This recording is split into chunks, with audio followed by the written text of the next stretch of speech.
स्वागत है आप सभी का हमारे इस ऑनलाइन प्लेटफॉर्म पे। आप सभी लोग जुड़ने का प्रयास करें। सभी को सुप्रभात और सभी जुड़ जाएं। Today we are talking about an important aspect, photomorphogenesis. आज हम लोग फोटोमार्फोजेनेसिस पे बात करेंगे। क्या है फोटोमार्फोजेनेसिस और इनके अंदर किन किन तरह के एस्पेक्ट्स होते हैं, इन सारे बिंदुओं पर हम लोग चर्चा करेंगे। तो देखिए, लाइट का जो इफेक्ट है, देखिए लिखा हुआ ना कि फोटो का मतलब हो गया लाइट, और मार्फो का मतलब होता है फॉर्म, और जेनेसिस का मतलब होता है चेंज। ठीक है ना। लाइट के इन्फ्लुएंस से प्लांट के मॉर्फोलॉजी में, प्लांट के शेप, साइज, स्ट्रक्चर में जो परिवर्तन हो रहा है उसी को हम पढ़ते हैं किसके अंदर, फोटोमार्फोजेनेसिस के अंदर। फिर से समझिए, फोटोमार्फोजेनेसिस के अंदर हम क्या पढ़ते हैं, तो लाइट की उपस्थिति में जो प्लांट के मॉर्फोलॉजी में जो चेंज होता है इसी को हम पढ़ते हैं फोटोमार्फोजेनेसिस के अंदर। ठीक है। फोटोमार्फोजेनेसिस का जो शाब्दिक अर्थ है यही है कि लाइट की उपस्थिति में प्लांट के मॉर्फोलॉजी में परिवर्तन। अब कैसे लाइट जो है प्लांट की मॉर्फोलॉजी को परिवर्तित करता है, बात हमको इस पे भी करनी है। ठीक है। तो ये आपके जो कोर्स है उससे थोड़ा सा इतर का है, नया कॉन्सेप्ट है और अच्छी चीज है, इसको भी आपको जानना चाहिए, इसलिए इस टॉपिक को मैंने जो है पिक किया है। तो मैं उम्मीद करता हूं कि बातें आपके बिल्कुल समझ में आएंगी, स्पष्टता जो है सारी बात आपको स्पष्ट होगी। और अगर कोई दिक्कत होगी तो आप कमेंट सेक्शन में जो है सीधे जो है कमेंट के माध्यम से आप अपना प्रश्न पूछेंगे। ठीक है। तो बिना समय गवाए चलिए हम लोग स्टार्ट करते हैं। लाइट जो फोटोमार्फोजेनेसिस, देखिए क्या है कि light has profound effect on growth and development. तो लाइट का जो प्रभाव किस पे है, ग्रोथ और डेवलपमेंट पे। किसके ग्रोथ और डेवलपमेंट पे, प्लांट के। तो प्लांट के ग्रोथ और डेवलपमेंट पे जो लाइट का जो प्रभाव है इसी को हम कहते हैं क्या, फोटोमार्फोजेनेसिस। प्लांट के ग्रोथ और डेवलपमेंट पे लाइट का जो प्रभाव है उसी को हम कहते हैं फोटोमार्फोजेनेसिस। ठीक है। तो लाइट का जो है, देखिए light is vital for photosynthesis but it is also necessary for plant growth and development. Light जो है वह फोटोसिंथेसिस के लिए तो आवश्यक है ही है, लेकिन इसके साथ साथ जो है इसका मुख्य रोल जो है प्लांट के डेवलपमेंट में और ग्रोथ में भी जो है मदद करना, ये भी जो है इसका मुख्य रोल है। देखिए, it can be observe in seedling growth in dark. देखिए, सीडलिंग का ग्रोथ जो है डार्क में होता है, लेकिन जो है उसके लिए भी लाइट की जरूरत होती है। ठीक है ना। The light mediated change in plant growth and development depends for photosynthesis are called photomorphogenesis। देखिए यहां से जो है, तो जिस सीड का डेवलपमेंट जो है डार्क में होता है वो कैसा हो जाता है, पीला हो जाता है और यूजुअली लंबा हो जाता है, स्पिंडली अपीयरेंस, और इसी स्पिंडली अपीयरेंस को इटियोलेटेड ग्रोथ कहते हैं। ठीक है ना। तो ध्यान दीजिए,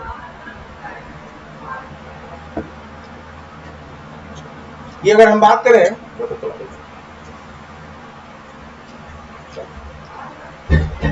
फोटोमार्फोजेनेसिस की, अगर हम बात करें तो लाइट की उपस्थिति में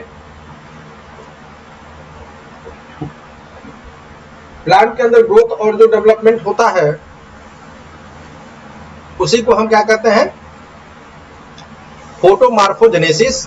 और एक एग्जांपल के साथ इन्होंने शो किया कि किस तरह से जो है लाइट आवश्यक है। तो देखिए यहाँ पे जो है सीड के जर्मिनेशन की बात की गई। सीड का जर्मिनेशन अगर डार्क में होगा तो वो पेल हो जाएगा, यानी कि पीला हो जाएगा, यूजुअली टॉल होता है, और स्पिंडल यानी कि तर्क के समान जो है उसका अपीयरेंस हो जाता है, और इस तरह की ग्रोथ को हम कहते हैं etiolated growth. The light mediated change in plant growth and development depends for photosynthesis are called photomorphogenesis। ये देखिए फोटोमार्फोजेनेसिस का एकदम exact definition, the light mediated change in plant growth and development depends of photosynthesis are called photomorphogenesis। ठीक है ना। तो जो light mediated growth है, लाइट की उपस्थिति के कारण जो है प्लांट के अंदर जो चेंजेस हो रहे हैं ठीक है ना। किस तरह के चेंजेस, चाहे ग्रोथ के थ्रू चेंज हो रहे हैं, चाहे डेवलपमेंट के थ्रू चेंज हो रहे हैं, इंडिपेंडेंट फॉर फोटोसिंथेसिस, ठीक ना। अब फोटोसिंथेसिस को छोड़ करके, यानी कि फोटोसिंथेसिस होगा तो फूड का प्रोडक्शन होगा, और फूड के प्रोडक्शन से जो है फोटोमॉर्फोजेनेसिस तो होगा ही, लेकिन अगर फोटोसिंथेसिस को माइनस कर दिया जाए तब भी जो है प्लांट के अंदर, प्लांट के ऊपर जो है लाइट का प्रभाव है, और इसी लाइट के इस प्रभाव को जो हम क्या कहते हैं, फोटोमॉर्फोजेनेसिस, ठीक है ना। अब आगे देखिए, from Latin word meaning light from begins, यानी कि लाइट, इसका मतलब ये होता है कि लाइट जो है शुरुआत से, लाइट यानी लाइट फ्रॉम बिगिंस। अब देखिए, light act as signal to initiate and regulate photomorphogenesis, ठीक है ना। यह जो है सिग्नल के रूप में काम करता है फोटोमॉर्फोजेनेसिस को इनिशिएट करने के लिए। There are two light sensing system involve in these response, दो तरह के जो है लाइट सेंसिंग सिस्टम होते हैं, ब्लू लाइट सेंसिटिव सिस्टम यानी कि क्रिप्टोक्रोम, और रेड लाइट सेंसिटिव सिस्टम यानी कि फाइटोक्रोम। तो अब फोटोमॉर्फोजेनेसिस को हम लोग दो टर्म पे देखेंगे, एक रेड लाइट सिस्टम पे और दूसरा जो है ब्लू लाइट सिस्टम पे जो है हम चेक करेंगे, ठीक है। तो पहला हम चेक करते हैं फाइटोक्रोम को, व्हाट इज फाइटोक्रोम, फाइटोक्रोम क्या है, और उसके बाद जो है दूसरी बात हम लोग करेंगे क्रिप्टोक्रोम क्या है।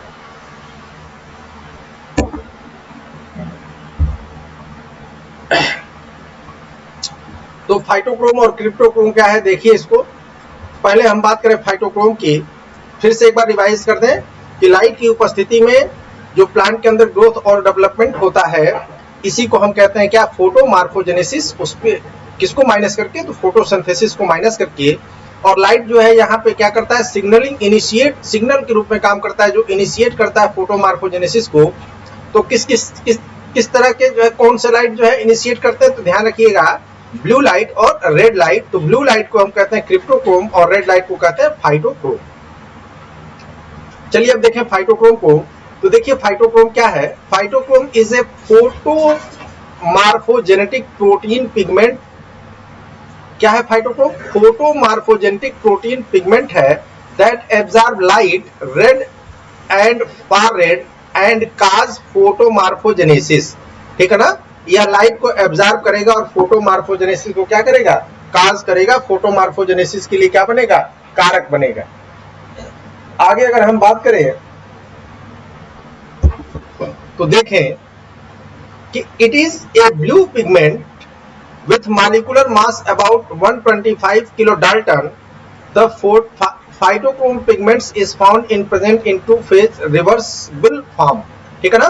तो फाइटोक्रोम क्या है, ये रेड लाइट सेंसिटिव सिस्टम है, और रेड लाइट सेंसिटिव सिस्टम का जो फॉर्मेशन होता है, देखिए वो कैसे होता है, तो प्रोटीन पिगमेंट से होता है। एक ऐसा पिगमेंट जो प्रोटीन को कंटेन करता है, जिसको हम कहते हैं फोटोमॉर्फोजेनेटिक प्रोटीन पिगमेंट या फाइटोक्रोम, ठीक है ना। यह करता क्या है, तो रेड और फार रेड लाइट को एब्जॉर्ब करता है और फोटोमॉर्फोजेनेसिस के का कारक होता है, ठीक है ना। It is a blue pigment with molecular weight about 125 kilo Dalton. ये जो है क्या है, ब्लू पिगमेंट है जिसका मॉलिक्यूलर वेट कितना होता है, 125 किलो डाल्टन होता है। The phytochrome pigment is found in present in two photo reversible form. ये जो है दो फोटो रिवर्सिबल फॉर्म में पाए जाते हैं। पहला जो है रेड एब्जॉर्बिंग और दूसरा जो है फार रेड एब्जॉर्बिंग, यानी कि जो रेड लाइट को एब्जॉर्ब करेगा उसका जो वेवलेंथ होगा 666 nm यानी कि 666 नैनोमीटर, और जो फार रेड लाइट को एब्जॉर्ब करेगा उसका जो वेवलेंथ होगा 730 nm यानी कि 730 nm। पीफीआर फॉर्म और पीआर फॉर्म, ये दो फॉर्म हो गए, ठीक है। तो ये जो दोनों जो पिगमेंट्स हैं, यह दोनों पिगमेंट्स जो है रेड लाइट और फार रेड लाइट को क्या करेंगे, एब्जॉर्ब करेंगे। अब हम इस पीआर का यानी कि रेड लाइट का जो है देखें कि क्या फीचर है, उसके बाद पीएफआर का देखें क्या फीचर है। तो पीआर का फीचर जो है, absorb at a peak of 666 nm, bright blue in colour and in inactive form, is the form synthesized in seedling. When PR absorb red light, it converted into form PFR form, ठीक है ना। तो देखिए यह जो है इसका जो पीक आता है, जैसे मान लीजिए कि शुरुआत जो है फॉर रेड स्पेक्ट्रम की, रेड स्पेक्ट्रम की मान लीजिए कि शुरुआत जो है 550 से है, तो अगर ये शुरुआत होगी तो जो पीक आएगी एब्जॉर्प्शन की वो आएगी 666 nm पे, यानी कि 666 nm को जो है यह मैक्सिमम क्या करेगा, एब्जॉर्ब करेगा और इस समय जो इसका कलर होता है वो किस तरह का, तो blue in colour, bright blue in colour, यानी कि ब्राइट ब्लू जो लाइट होगी उसको जो है कंप्लीटली जो है यह एब्जॉर्ब करने का काम करेगा। पहली चीज तो ये है, लेकिन ये रेड लाइट का स्पेक्ट्रम है, ठीक है। और दूसरा देखिए, it form synthesized in seedling is the forms synthesized in seedling, तो यह फॉर्म जो है किसमें सीडलिंग हो, किसमें सिंथेसाइज्ड होता है, सीडलिंग में होता है। और जब ये जो है रेड लाइट को एब्जॉर्ब कर देता है तो यह कन्वर्ट हो जाता है पीएफआर फॉर्म में, ठीक है ना। पीएफआर फॉर्म की देखिए क्या कैपेसिटी है, एब्जॉर्ब पीक ऑफ 730 एनएम, यानी कि इसकी जो पीक आती है वो कितने एनएम पे आती है, 730 एनएम पे। ये ग्रीन या ऑलिव ग्रीन इन कलर होता है। ये कैसा होता है, पीआर जो है ब्लू, ब्राइट ब्लू होता है इन कलर, और ये कैसा होता है, ऑलिव ग्रीन इन कलर होता है। दोनों के बीच डिफरेंस पीआर और पीएफआर में अगर डिफरेंस देखें तो यह एक्टिव फॉर्म, इनएक्टिव फॉर्म है, और ये किस तरह का फॉर्म है, एक्टिव फॉर्म है। तो पहले देखिए ये पीआर को देखें तो 666 एनएम की लाइट को जो है रेड लाइट पे जो है इसका पीक आता है, यानी कि सबसे ज्यादा जो है 666 एनएम की रेड लाइट को क्या करता है, एब्जॉर्ब करता है, ठीक है ना। कलर की अगर बात करें तो ब्राइट ब्लू होता है और इनएक्टिव होता है, और जैसे ही ये इसको एब्जॉर्ब करता है तो पीएफआर फॉर्म में कन्वर्ट हो जाता है। और जब पीएफआर फॉर्म में कन्वर्ट हो जाएगा तो यह 730 एनएम के वेवलेंथ के लाइट को एब्जॉर्ब करेगा। इसका कलर जो होगा ग्रीन या ऑलिव होगा। और दूसरी चीज ये, सबसे महत्वपूर्ण चीज ये है कि यह एक्टिव फॉर्म में कन्वर्ट हो जाएगा।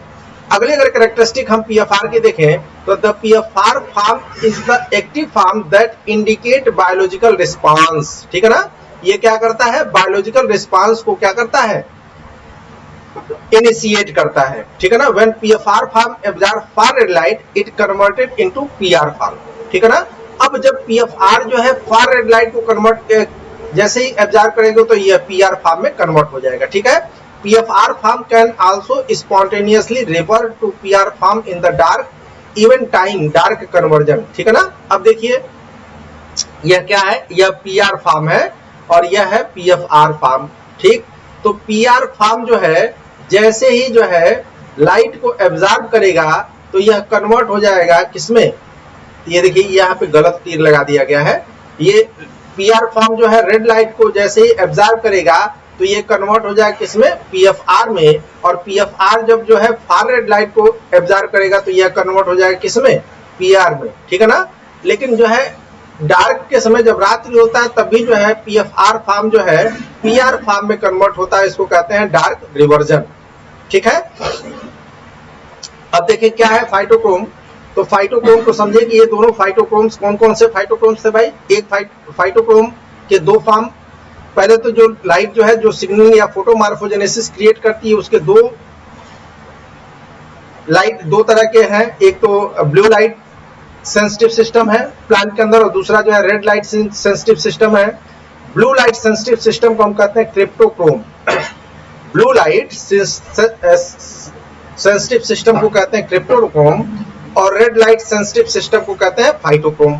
अब फाइटोक्रोम की अगर बात करें तो फाइटोक्रोम जो है इसका वेट इतना होता है और इसके दो फॉर्म है, एक पीआर फॉर्म और दूसरा पीएफआर फॉर्म। पीआर फॉर्म जो है रेड एब्जॉर्बिंग लाइट, ये जो है रेड लाइट को एब्जॉर्ब करता है, और पीएफआर फॉर्म जो है फार रेड लाइट को एब्जॉर्ब करता है।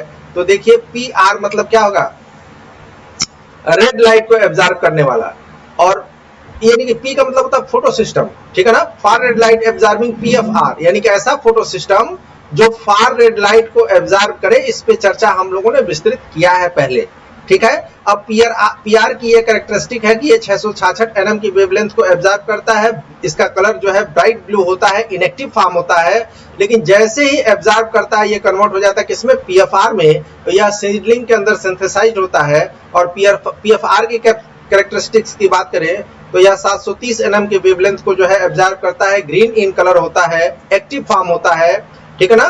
बायोलॉजिकल रिस्पांस को इनिशिएट करता है। पीएफआर जो है जैसे ही ये फार रेड लाइट को एब्जॉर्ब करता है तो पीआर फॉर्म में कन्वर्ट हो जाता है, और डार्क में भी जो है पीएफआर किस में कन्वर्ट हो जाता है, पीएफआर फॉर्म में कन्वर्ट होता रहता है, ठीक है ना। अब देखिए phytochrome in all plants is synthesized entirely as PR red light to convert to it is. चलिए देखिए phytochrome in all plants in synthesized nearly as PR, किसके फॉर्म में सिंथेसाइज्ड होता है, पीआर फॉर्म में। red light of 666 nm converts about 86% of PR into P of R. Similarly, for red light 730 nm converts around 98% of P of R into PR. ठीक है, तो यहाँ पे कहने का मतलब यह है कि जैसे ही PR जो है इस रेड लाइट को एब्जॉर्ब करेगा तो यह कन्वर्ट हो जाएगा किसमें, PFR में कन्वर्ट हो जाएगा। ठीक है, किसमें कन्वर्ट हो जाएगा, PFR में। और PFR जो है जैसे ही फार रेड लाइट को एब्जॉर्ब करेगा वो कन्वर्ट हो जाएगा किसमें, PR में। अब देखिए कि कितना परसेंट PR जो है PFR में कन्वर्ट होता है, तो 86% PR जो है जब रेड लाइट को एब्जॉर्ब करता है तो PFR में कन्वर्ट होता है। और PFR जो है 98% PFR जो है जब 730 nm की वेवलेंथ को यानी कि फार रेड लाइट को एब्जॉर्ब करता है तो वह कन्वर्ट हो जाता है किसमें, PR में। ये यहाँ पे बताया गया। आगे देखिए कि phytochrome is a family of protein. किस चीज का बना हुआ भाई, ये प्रोटीन का, with A small covalently bounded pigment molecule. तो इसके अंदर क्या क्या है भाई, तो कोवैलेंटली बाउंडेड पिगमेंट मॉलिक्यूल और क्या है, प्रोटीन है। तो अगर ये आपसे पूछा जाए कि फाइटोक्रोम किसके बने हैं, तो फाइटोक्रोम बने हैं प्रोटीन के, और कोवैलेंटली बाउंडेड पिगमेंट मॉलिक्यूल के जो है ये क्या है, बने हुए हैं। देखिए फाइटोक्रोम क्या है, phytochrome protein occurs as a diameter of 124 kilo dalton. तो ये इसका डायमीटर है। पॉलीपेप्टाइड चेन होते हैं, आपको पता है कि प्रोटीन क्या होता है, पॉलीपेप्टाइड चेन होते हैं, और सभी जो है एक दूसरे से जो है कोवैलेंटली जो है पिगमेंट मॉलिक्यूल से अटैच होते हैं। ठीक है ना। The pigment is called chromophore. जो इसका पिगमेंट वाला जो पोर्शन होता है उसको कहते हैं chromophore. It is linear tetrapyrrole terminated phytochromobilin. ठीक है ना। तो इसके अंदर मैंने आपको दो पार्ट बताया, एक प्रोटीन पार्ट, दूसरा जो है आपका क्या कह दिया, क्रोमेटोफोर वाला पार्ट यानी कि पिगमेंटेड पार्ट। पिगमेंट को हम कहते हैं क्रोमेटोफोर। और क्रोमेटोफोर होता क्या है, तो यह लीनियर जो है टेट्रापाइरोल, क्या है, लीनियर टेट्रापाइरोल है, जो किसमें कन्वर्ट हो जाता है, फाइटोक्रोमोबिलीन में, फाइटोक्रोमोबिलीन में। ठीक है ना, फाइटोक्रोमोबिलीन में कन्वर्ट हो जाता है। ठीक है, आगे देखिए फाइटोक्रोमोबिलीन में कन्वर्ट हो जाता है। तो फाइटोक्रोमोबिलीन जो है वो सिंथेसाइज्ड होता है प्लास्टिड्स के अंदर। ठीक है, अब ये इसकी सिंथेसिस की बात रही। जितना आपको जो जानना था वो जो है, इसमें सिंथेसिस जानने की आवश्यकता आपको नहीं है। ये जो है सिस आइसोमर है, पॉलीपेप्टाइड का क्रोमोफोर है, और ये ट्रांस आइसोमर्स है पॉलीपेप्टाइड का, ये भी जो है क्या है, क्रोमोफोर। ठीक है, सिस और ट्रांस आइसोमर का। अब फाइटोक्रोम मीडिएटेड रिस्पांस को अगर हम समझे तो क्या क्या काम करता है ये। The action spectrum of light needed for phytochrome mediated response show a peak at red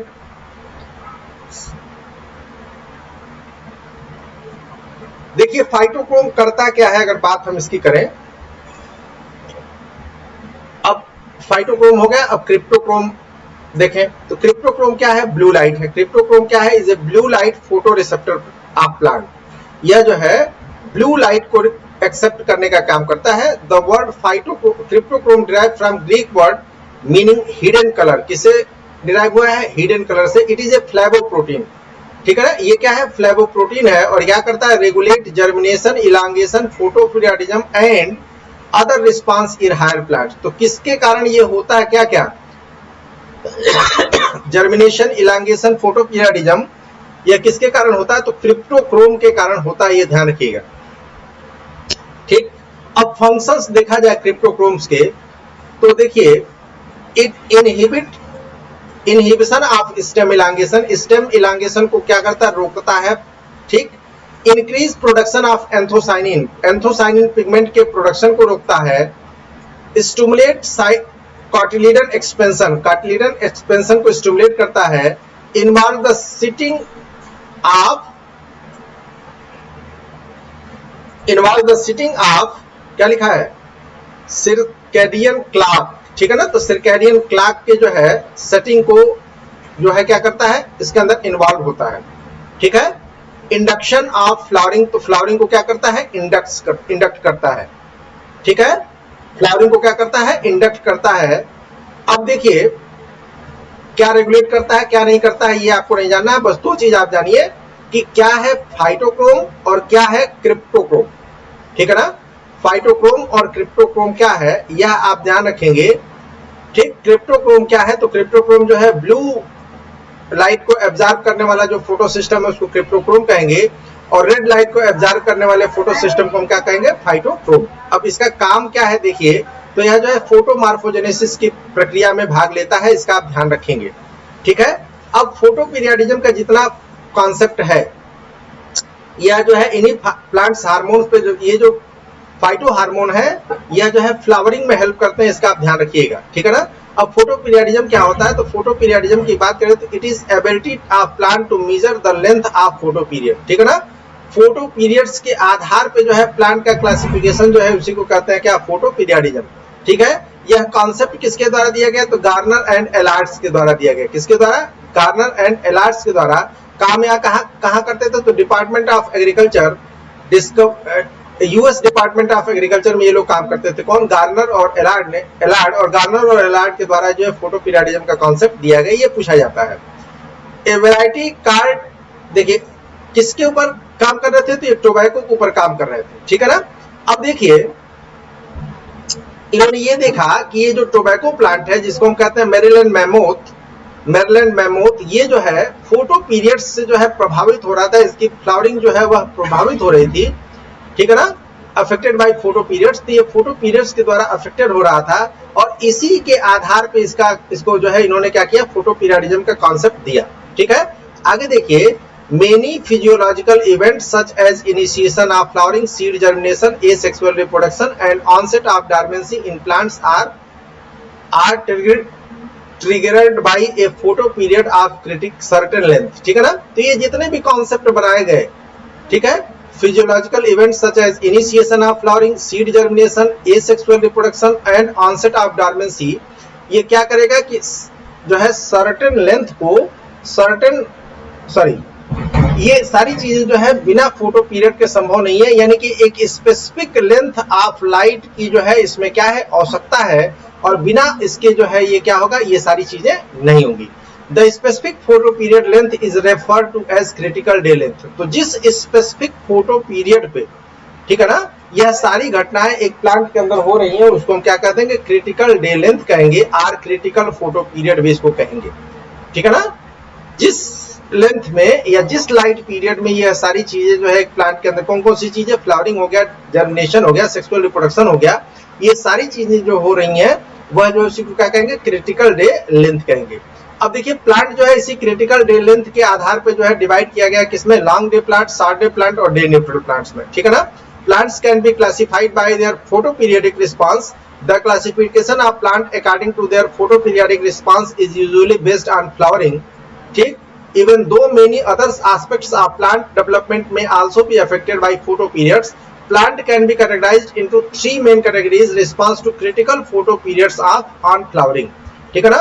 तो ये जो लॉन्ग शॉर्ट डे का ये जो क्लासिफिकेशन किया गया है, ये किसके आधार पर किया गया है, फ्लावरिंग के आधार पर किया गया है, और फ्लावरिंग के आधार पर फोटो पीरियडिक रिस्पांस को जो है, फोटो पीरियडिक रिस्पांस में फ्लावरिंग के आधार पर जो है प्लांट के तीन ग्रुप्स बनाए गए, एक लॉन्ग डे प्लांट, दूसरा शॉर्ट डे प्लांट और तीसरा जो है डे न्यूट्रल प्लांट।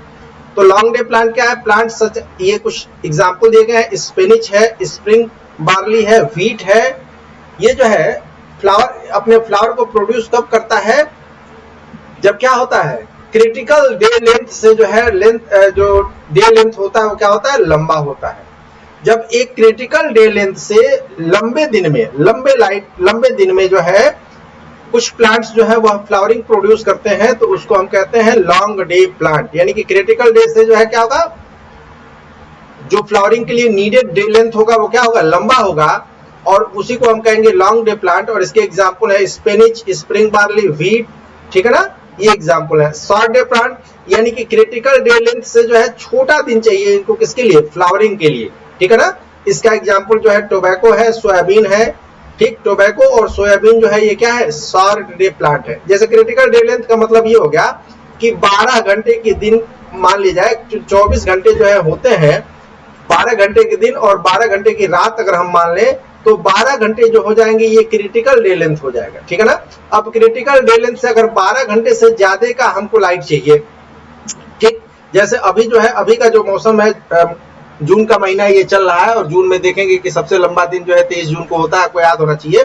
तो इसमें क्या होगा कि सुबह जो है 5 ही बजे से लाइट जो है वो प्रोड्यूस हो जाती है, और जो है शाम को 7:15 तक जो है वातावरण में लाइट रहती है, ठीक है ना। लगभग जो है 6:45 तक जो है सूर्य जो है अस्त होता है और 5:30 5:32 तक जो है सूर्य निकल जाता है। तो जो डे लेंथ होता है वो 12 घंटे से जो है ज्यादा का हो जाता है। तो जब डे लेंथ 12 घंटे से ज्यादा का हो जाए, 12 घंटे का मतलब होगा क्रिटिकल डे लेंथ, ठीक है ना, क्रिटिकल डे लेंथ। तो जब डे लेंथ जो है 12 घंटे से ज्यादा का हो जाएगा और उस समय जो प्लांट जो है वो फ्लावरिंग करेंगे उसको कहेंगे लॉन्ग डे प्लांट, और जब इससे छोटा हो और तब फ्लावरिंग करें तो शॉर्ट डे प्लांट। और ऐसा प्लांट जिसके ऊपर इस फोटो पीरियड का कोई इफेक्ट नहीं है उसको हम कहते हैं डे न्यूट्रल प्लांट्स, यानी कि चाहे लॉन्ग डे हो चाहे शॉर्ट डे हो लेकिन वह जो है फ्लावर प्रोड्यूस करे तो उसको हम क्या कहते हैं, फोटो डे न्यूट्रल प्लांट्स, ठीक है ना। अब ये जो 3 फंडामेंटल रिस्पांस आपने देखा, ठीक, इसके लिए फ्लावरिंग के लिए जो है, अब देखिए कुछ ऐसे भी प्लांट्स होते हैं जो लॉन्ग शॉर्ट डे होते हैं, यानी कि पहले जो है उसको लॉन्ग डे चाहिए और देन जो है फ्लावरिंग के लिए क्या चाहिए, शॉर्ट डे चाहिए। कुछ ऐसे भी प्लांट्स होते हैं जो शॉर्ट लॉन्ग डे होते हैं, यानी कि पहले जो है क्या चाहिए, शॉर्ट डे चाहिए और उसके बाद क्या चाहिए, लॉन्ग डे चाहिए, ठीक है ना। और कुछ जो है,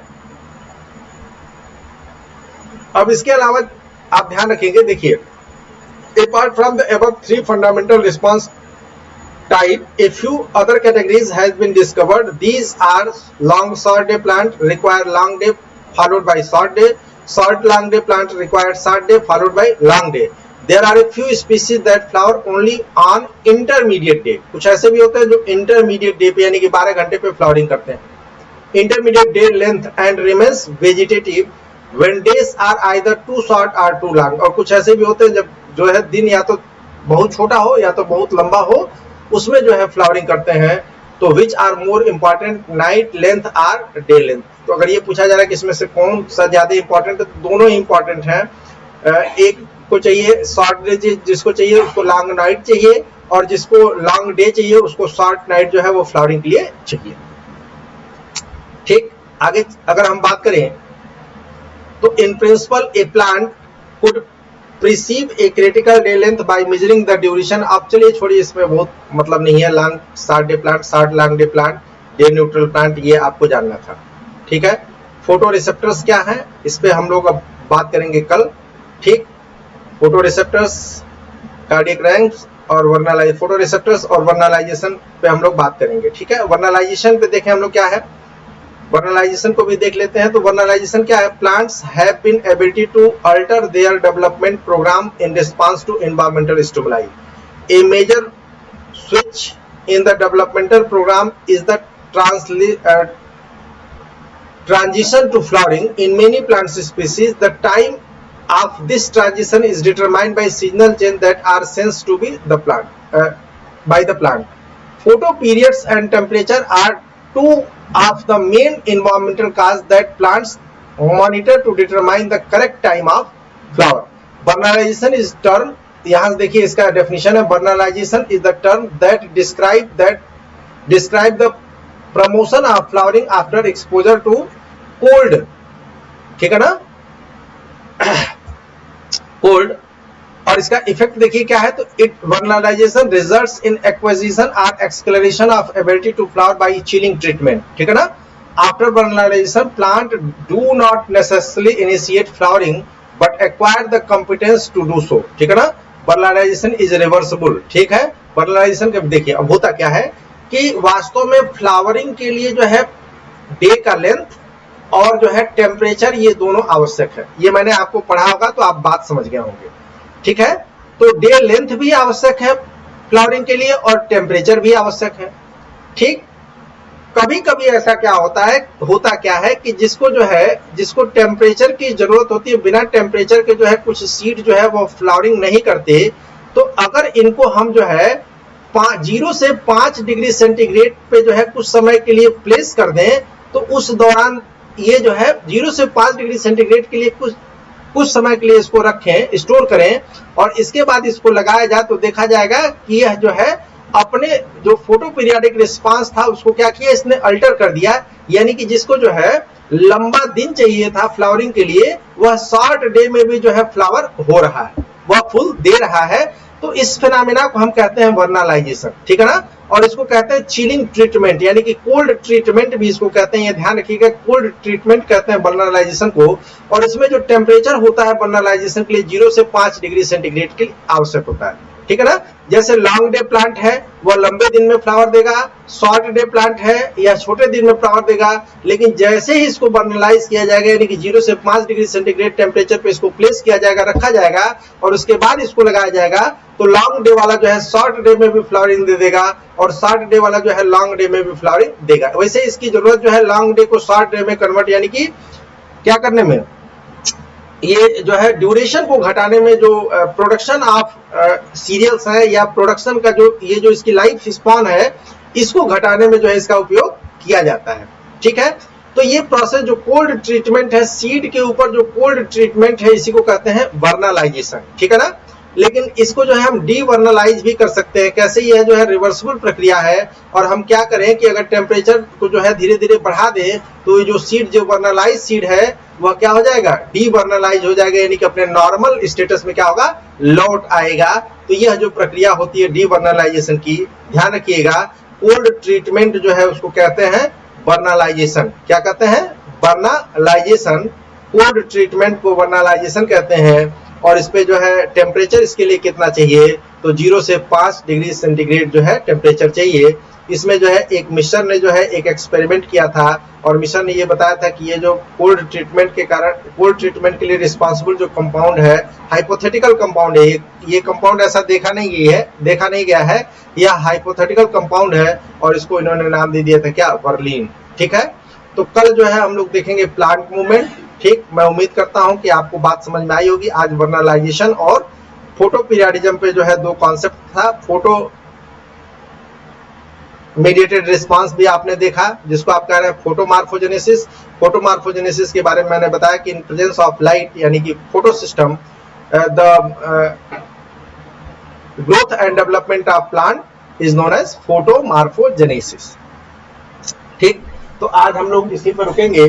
कल पुनः जो है एक नए टर्म के, नए सिस्टम के साथ जो है हम लोग इकट्ठा होंगे, बात करेंगे, ठीक है। तब तक के लिए बहुत बहुत धन्यवाद। एक जो विशेष बात ये है, आपसे ये बताना है हमको कि आप जो है इस चैनल को अपना समझिए, सब्सक्राइब कीजिए, शेयर कीजिए और फटाफट जो है इस पे संख्या जो है अपनी बढ़ाइए, ठीक है। जितने लोग अभी वीडियो देख रहे हैं, कम से कम वीडियो को लाइक करें, ठीक है, और इसके प्रमोशन में आप हमारी मदद करें, ठीक। कल हम लोग बात करेंगे प्लांट मूवमेंट की। आप लोग के मन में एक प्रश्न चल रहा होगा कि क्यों सेकंड ईयर ही पढ़ाया जा रहा है, तो सेकंड ईयर में कुछ चीजें और बची हुई हैं फिजियोलॉजी में, जिसको आप लोग देख लीजिए ताकि एक बार आपका कॉन्सेप्ट जो है वो क्लियर हो जाए, ठीक है। इसके बाद बायोकेमिस्ट्री का भी जो है कॉन्सेप्ट देखा जाएगा जब तक है। सेकंड ईयर में फिजियोलॉजी का पेपर जिसका महत्वपूर्ण है, या फिजियोलॉजी के सारे एस्पेक्ट्स तक जिसकी पहुंच हो गई है, उसको जो है बॉटनी में कोई दिक्कत नहीं होगी। तो फिजियोलॉजी जो है सबसे टफ पेपर है और इसके सारे जो है एस्पेक्ट को देखना जो है आपके लिए आवश्यक है, ठीक है। तो आज बस इसी पर रुकेंगे, कल आपसे मुलाकात होगी। तब तक के लिए बहुत बहुत धन्यवाद। मैं फिर से अपनी बात दोहरा दूं कि आप लोग जितने लोग लाइव हैं वे कम से कम जो है चैनल को लाइक करें, शेयर करें, सब्सक्राइब करें, अपने इस चैनल पे जो है संख्या अपनी बढ़ाइए, ठीक है। चलिए पुनः कल मुलाकात होगी। बहुत बहुत धन्यवाद।